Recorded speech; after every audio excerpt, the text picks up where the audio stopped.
want to call this Marks of a Rebel.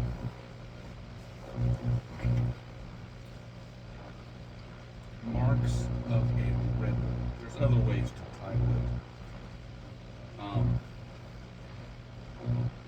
But any man who is struggling and confused about masculinity, his wife left him, he's divorced,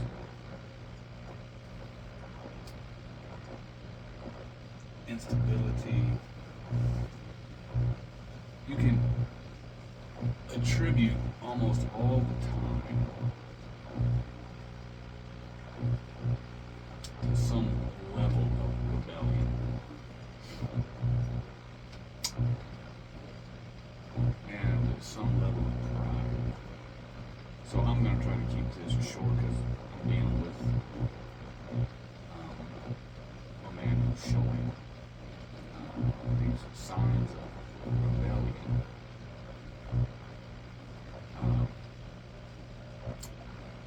And maybe you can use this to help you maybe make a decision that, hey, I like what this guy's saying. It's good content.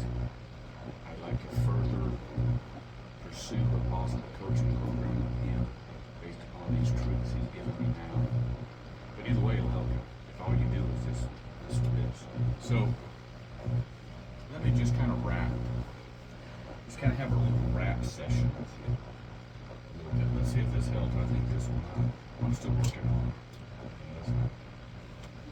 I'm still working on lighting and different things. So still playing it by ear on how I want to do my lighting.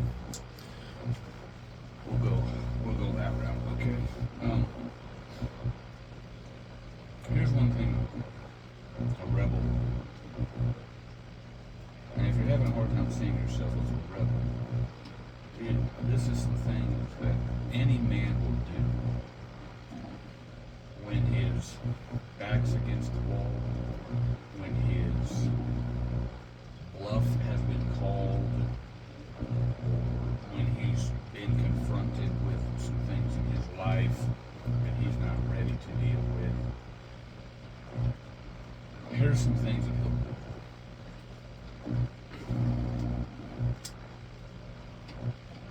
There'll be one major sin, problem, difficulty, act, issue, mistake, whatever that you're doing. And that you've been told not to do. Told to stop. Sorry. I'm dealing with a lot of extra stuff trying to throw this beer down.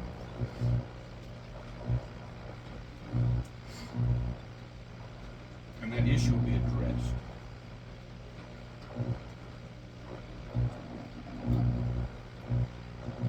Now, rebels come in all shapes and sizes. And we all have a little bit of it in us, every one of us. And just because you don't react in anger or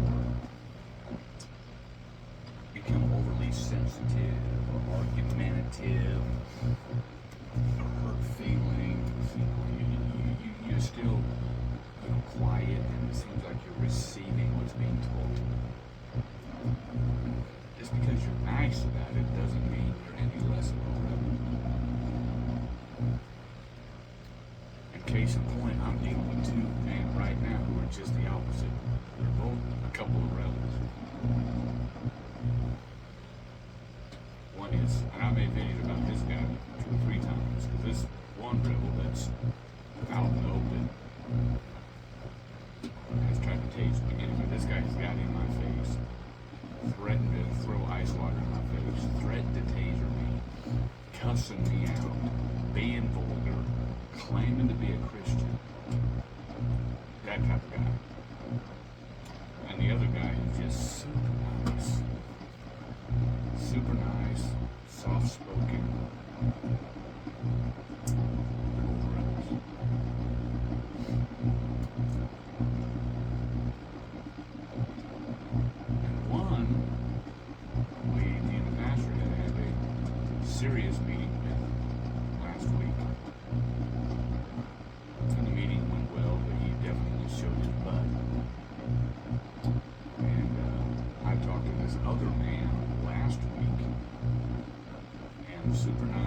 received well, he was doing his act of rebellion the very next day.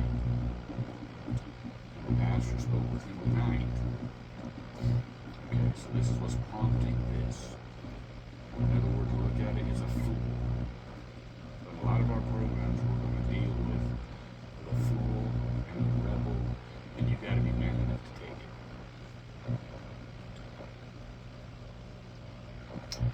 I'm going to pause because I want a cup of coffee. Okay, I'm back. So I debate about my lighting because I'm learning all this stuff, but I also have a dark academia theme in my office, and I like the dark lower light. But anyway, if you have any ideas, I did actually acquire a beginner professional lighting setup that I haven't implemented yet. I've just got my office finished, so we're still debating about that. So right now we're just using our natural lighting, and I did get my cup of coffee. So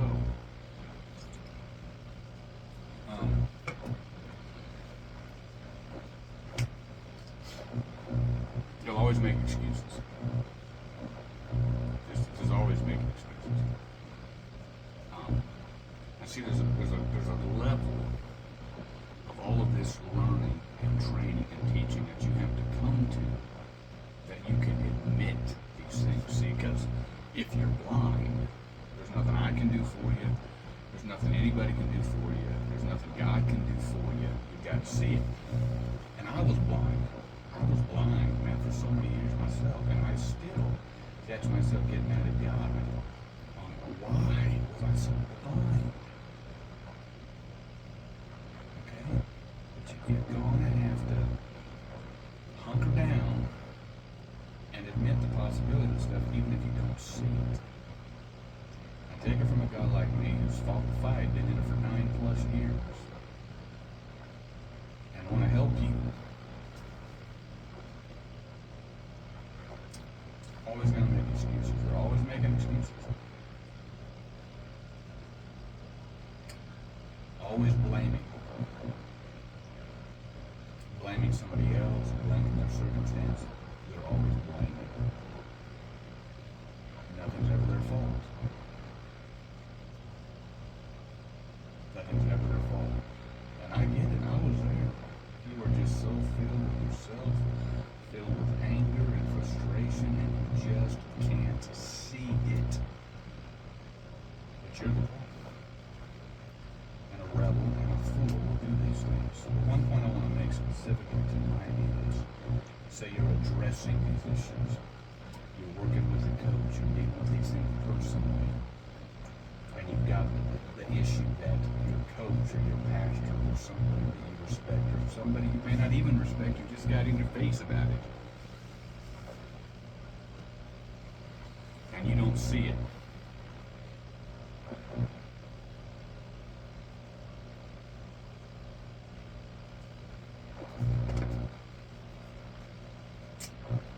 Along with that one main thing, there more than likely is going to be a few other things that get mentioned or brought up.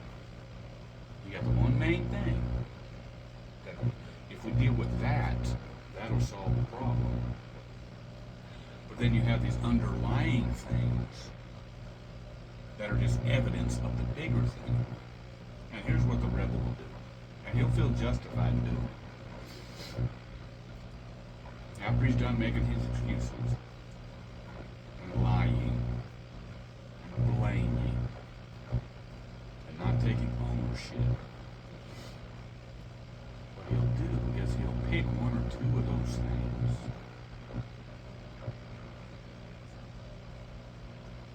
and try to apply that. Ignore the bigger issue.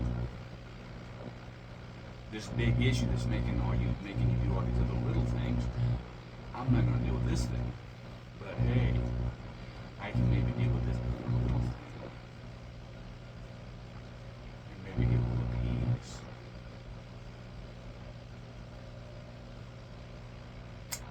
So let me give an example.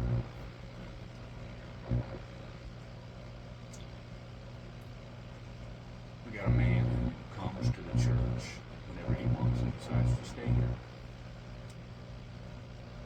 The pastor here has left all the doors open and unlocked for years. I do not fault him for that. I understand the mentality and the philosophy behind it. But it's gotten out of hand. And people just come here to hang out, to eat food, to watch TV, sleep, hide out, and don't contribute. And I've talked to him after that. He's a very gracious man, and I love him.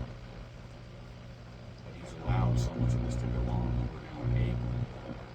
And then I enter, and I'm a little bit more hardcore when we talk about these things. And I address them.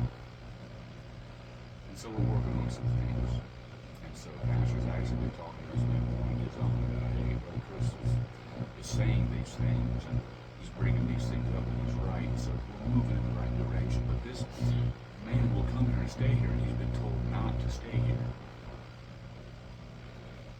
Multiple times.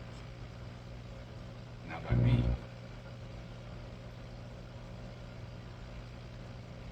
But by the pastor. So open rebellion and open disobedience.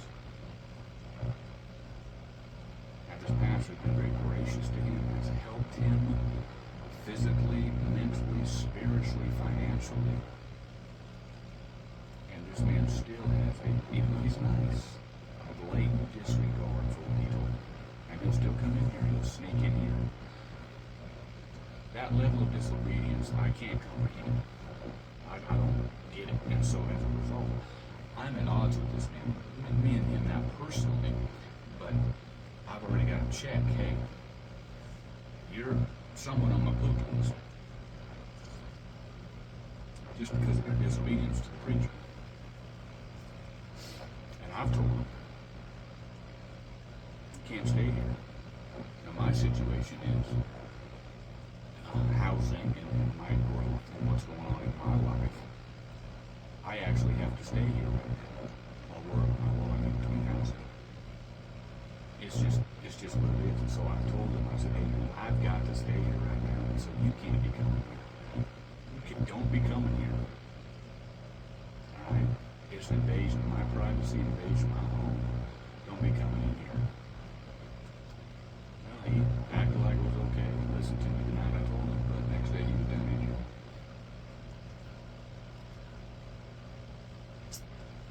So rebels are always going to make excuses and manipulate and be sneaky and not own it. But what he's doing is, you've been told don't stay here.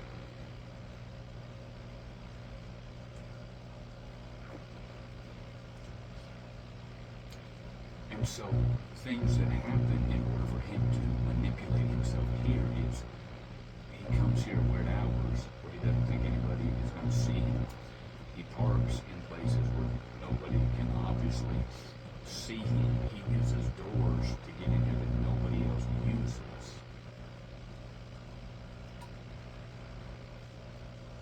So what I've already noticed he's done is, one of the things he said was, you can't just be coming here parking in places where we don't know you are. So he just parked right out front tonight. And he thinks that's okay. He's been told not to be here. But he came here tonight anyway, but instead of sneaking in the back and parking in the back, he went ahead and pulled up in the front. And in his mind, he's doing a good thing. So where are you? Those are disappointments, some ideas, things to deal with. Probably made you mad, hopefully made you think.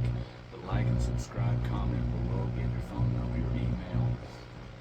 Reach out some way and we'll make some sort of connection, have some sort of call, get a roadmap prepared for you, and see what coaching program will work for you. Take 5 years off the learning curve or whatever situation you're in. And hey, we can help you. In the meantime, keep your eyes on him.